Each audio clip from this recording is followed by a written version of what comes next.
Join us for an immersive experience that redefines leadership through the lens of strategic rest in Greensboro, North Carolina, June 6th through the 8th, 2025. We'll see you there.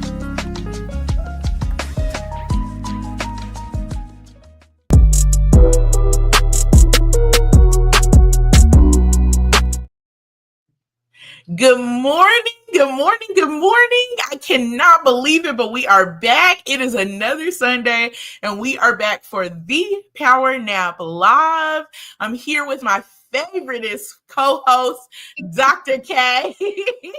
We always start the show the same way. And so my question to you today is, how you doing? I feel like I've been on 3 or 4 roller coasters. 3 or 4 roller coasters, like different like you went to an amusement park? Like I purposely put myself on 3 to 4 back-to-back roller coaster rides. Oh my! I'm still standing. Yeah. Well, tell me a little bit. I guess tell me a little more about that. Because that's wild. The concept of that, right? Like typically when people describe that they've been on a roller coaster ride, they usually mean one roller coaster. But to have gotten on a roller coaster, been like, "Ooh, this was a roller coaster," and then still get on some more roller coasters is a whole nother thing. So tell me a little bit about that for sure. I see people popping in. If you are here with us, feel free to drop in the chat so we know where you're streaming from. Dr. K, tell us a little more about getting on multiple roller coasters. Yeah. So I'm a big fan of Disney, and I think of my life, or I situate my life as though, it's a Disney, right? So that joy is always there. And just like Disney, there are different types of rides. You have the water rides where you're constantly crying, right? But you make it at the end. You have those roller coaster rides, that go up and come down, and then ones that just drop. So I look at my life as different rides that I'm on in Disney, right? And apparently this week I don't know if it was the energy or just had to get on several different rides, and they were quite interesting in terms of just what's needed from me, what's needed from other people, having to make decisions, having to process things to make those decisions, and where do you fit rest into all of that. And so it's been like I've been at an amusement park almost. It's still joyful because it's all work that I choose to do, that I get to do, but recognizing even in the joy, there are some opportunities where you may have to take some dips, right? Whether you want to or not, but the joy is still there. And so navigating that has been me all week. It always is so intriguing to me how without how so much of what we learn in the week is always in alignment without it without us knowing, if that makes sense. How we literally get here and then just talk, because that's exactly what this conversation, what this is a conversation between us. I was incredibly inspired this week by something I say to people quite often, but somebody said it out loud to me again, if that makes sense. And it was no is an answer. Right? No is an answer to invitations. It's a strong answer, and there's power in no, right? This week I had a pour it out session. One of my friends has wrote me into a monthly session where we go to Cheesecake Factory. Okay. I'm not mad at it. That's why it makes me laugh every time we walk in there, but that's just kind of where we have landed, if that makes sense. And without fail, he always makes sure to be like, before I leave, to put the next one on. And so I appreciate that so much. I know Willie always watches, so thank you for that, Willie. But in it, one of the things that really stood out among lots of the things that we talked about was really no, that one of his other friends seemed to have like come into her power around being able to say no. So that was one of the things that I wanted to talk to you about this week, because oftentimes we're telling people what they need to, who they need to become, right? And but one of the things I want to talk about is, what are you saying no to in this season? How can we empower people to say no? I want to get to the point where people are like, no. Like, I don't understand why no is so hard for people to utilize. So what are some of the ways that you feel empowered to say no, and why? Well, that's very simple. There's only one way. If it don't bring me joy, then it's a no. It's a hard no. Hmm. It's simple for me. Um, I've gotten to a point in my life that I recognize what I want and what I need. And even if I don't know exactly sometimes what that want and need, being surrounded by people that um, are for my good, and having those conversations to get to the point of what I want to need, and knowing how to say no and when to say no, right?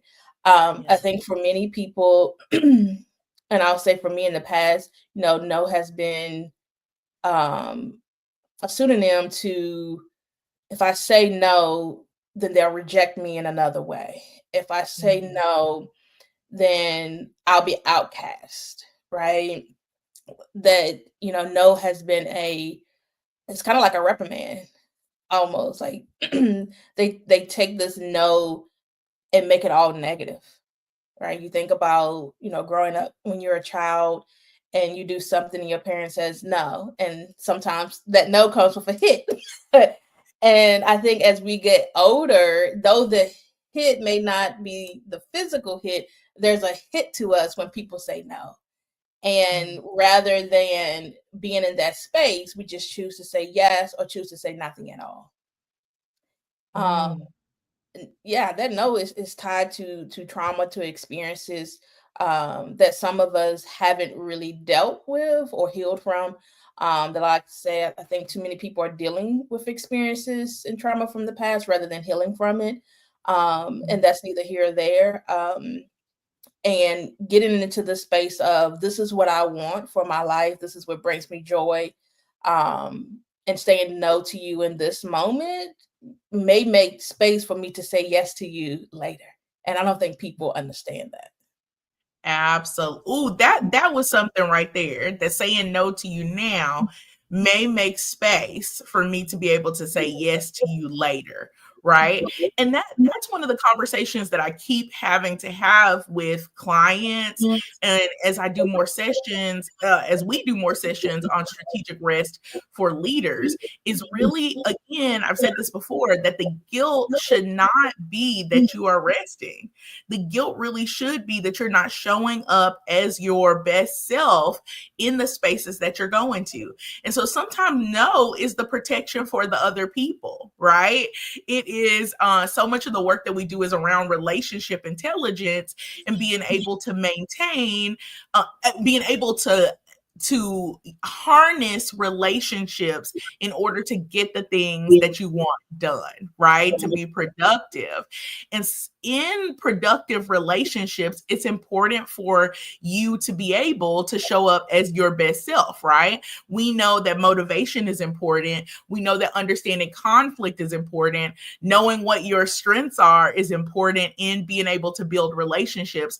But to me, also, one of the key pieces that people forget about relationship building is that there also has to be boundaries, like really helping people and enforcing what's necessary in order for you to be at your best self in any of the interactions that you have with them, especially around rest. If Mhm. you're always saying yes to everything and but showing up like, I'm so tired, I can't, like, I'm, I don't want to be around somebody that's not fun. I would rather you tell me no. I'm not in a space where I can help make, I'm not in a space where I can add joy or something to the conversation or to the experience. So I'm not going to come this time.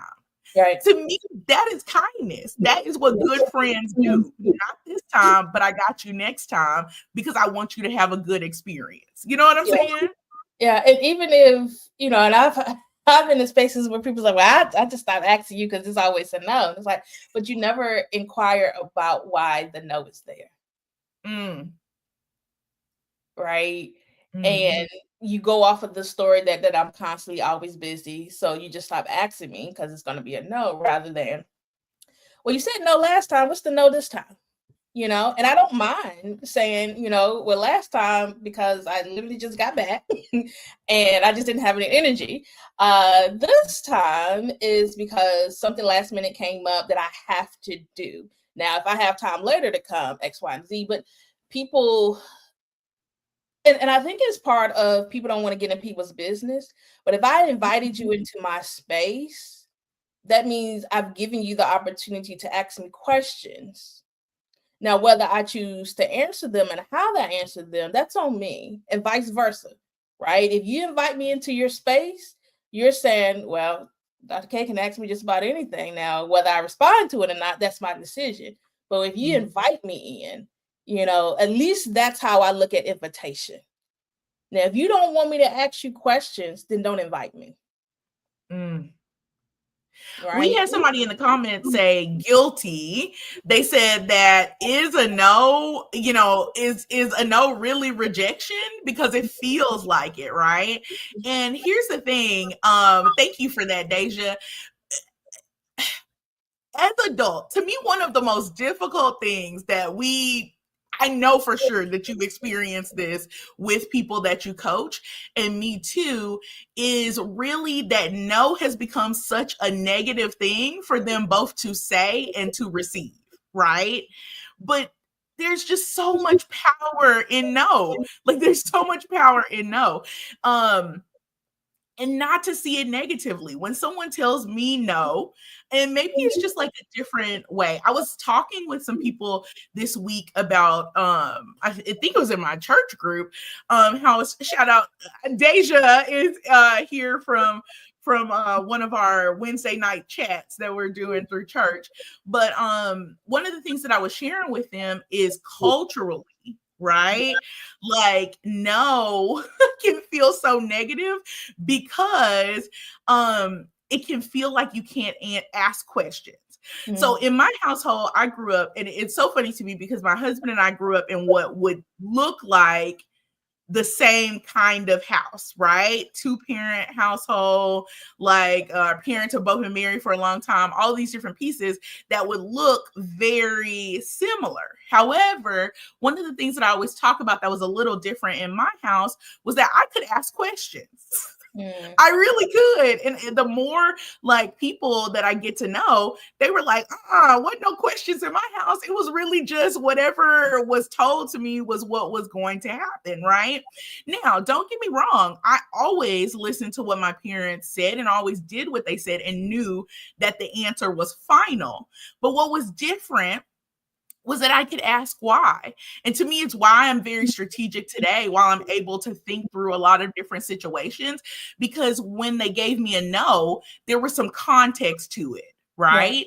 So, how are we not in our relationships creating space for that context? And I think it has so much to do, like you said, with the way that people have grown up without being able to ask questions to people in their lives in some of the most important relationships to them. They were not able to ask the question why, right? And I think when I think about that, when you're brought up in that way and it carries on as an adult or a young adult, you get into a space when something happens to you that you don't even question it.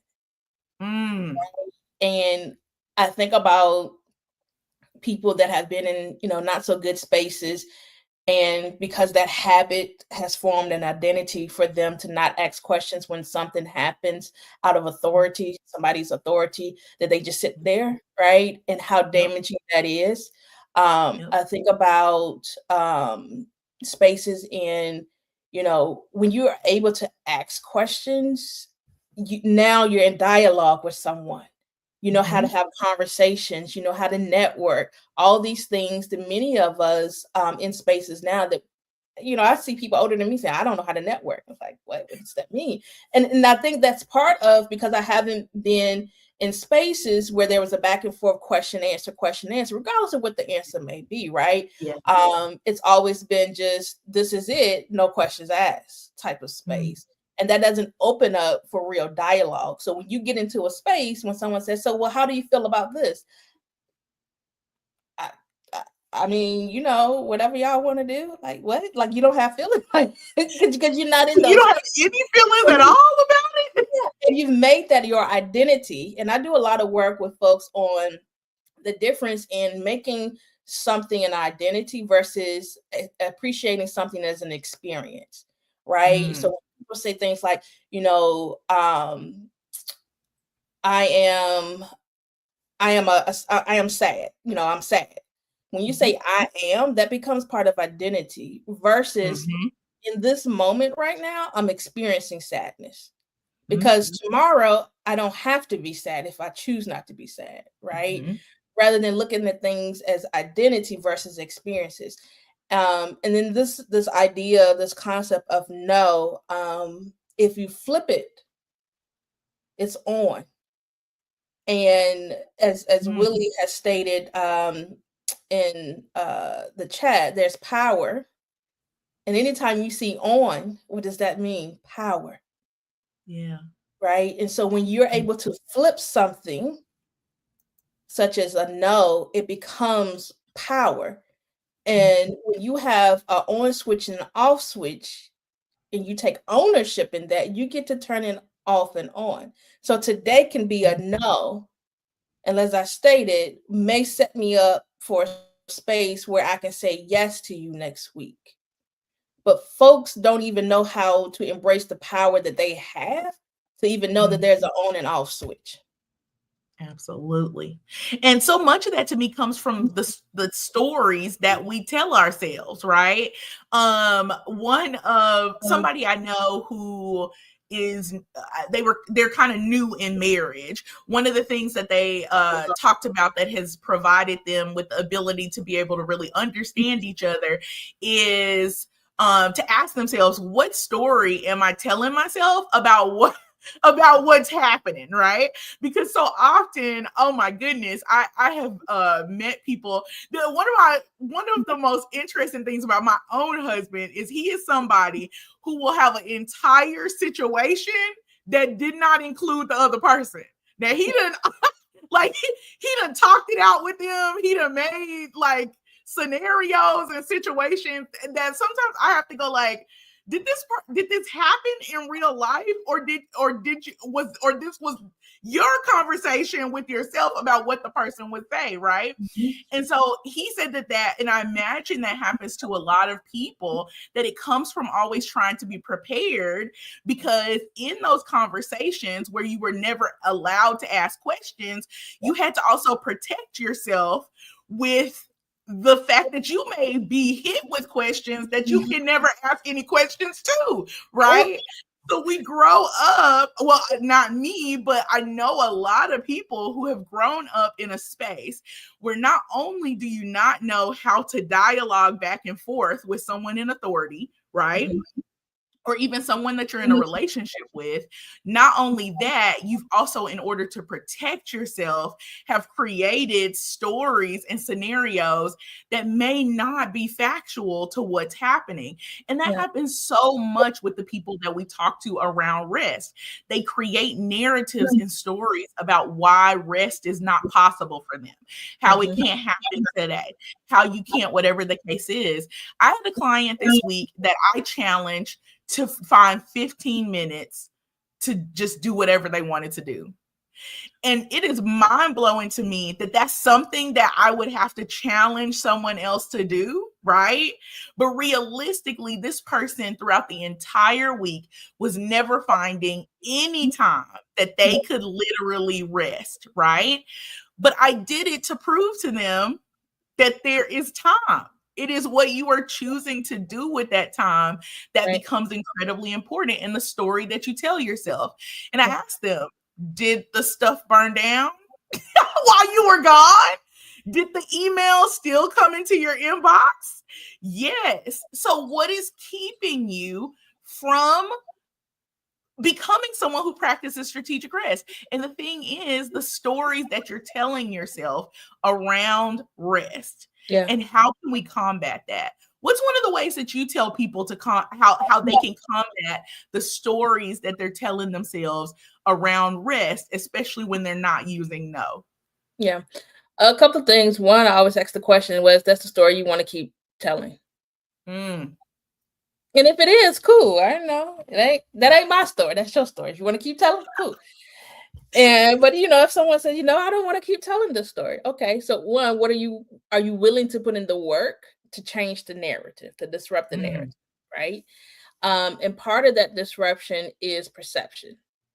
So we're telling stories based on a perception of when that story first started for us, right? So if someone is, saying, I don't have 15 minutes to rest and that story started a long time ago. Mm-hmm. If they sit in it, we'll figure out at the moment that story started that you keep adding to it.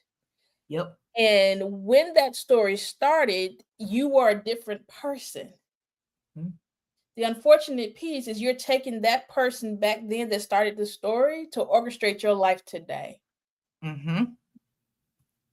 Because if you have that story and you look at it from a different lens of who you are today, you may see some value in it to shift it, right? Which goes back to, I always say that, people are trying to fix something with dirty tools. Right? You're trying to see something better for yourself with a dirty lens. Absolutely. A lens that is so saturated with experiences, good, bad, and different, that led you to where you are today. But you want to see something different. You want a different story, so you need a different lens. I think the other piece is when you talk about protection. I did this exercise a couple of times with some clients, and I'm protecting my peace. I'm protecting this, and so I draw this image of, okay, tell me all the things you're protecting, and I'm writing it all out.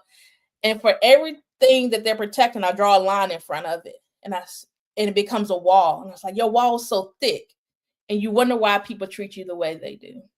Ooh, ain't no door there. They can't get to you. Wow. So if you want to get to someone or get to something, and a door is not there, and it's a thick wall, what are you going to do? A couple of things.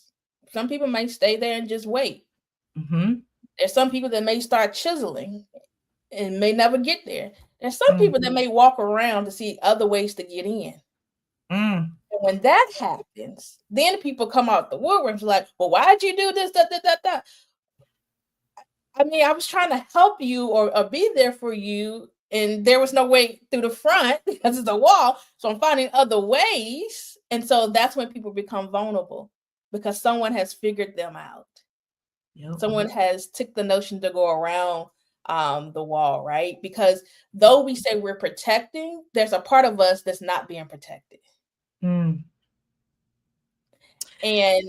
I always think about, in that space, what's your protection worth? I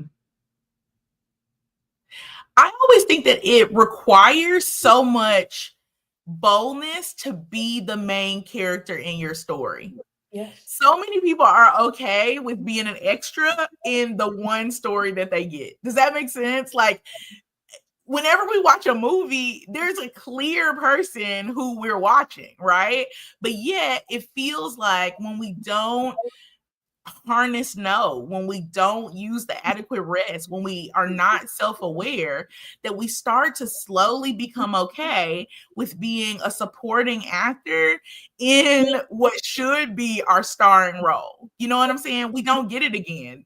For other movie stars, they get the opportunity to maybe be the main character some other time. But in our life, we only get one opportunity to be the main character.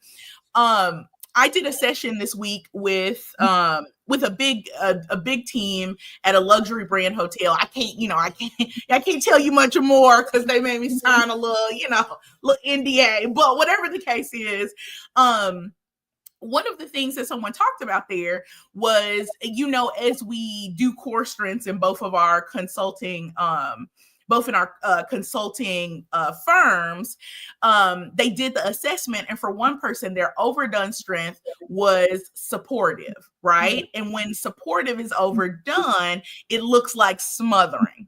Yeah. So I asked this person, are you smothering people? Right. And her face was like, yes. She was like, yes. And I said, listen, this is not even about the other folks in this. I said, but how are you not resting because you're doing stuff no one asked you to do? She literally teared up. I said, you're probably exhausted because you are constantly showing up for people in ways that they have never asked you to show up for them or even want you to, because at the top level of this, you are coming across to people as smothering. And I could see it hit her in the face like a ton of bricks. I could see her think about so many spaces and places in which people have maybe indicated to her that she was smothering them, but it was just today that light bulb went off. You know what I'm saying? And so what is the light bulb for you around rest? What are you picking up for other people that they never asked you to pick up? And now you're telling yourself a story that you don't have any time for rest.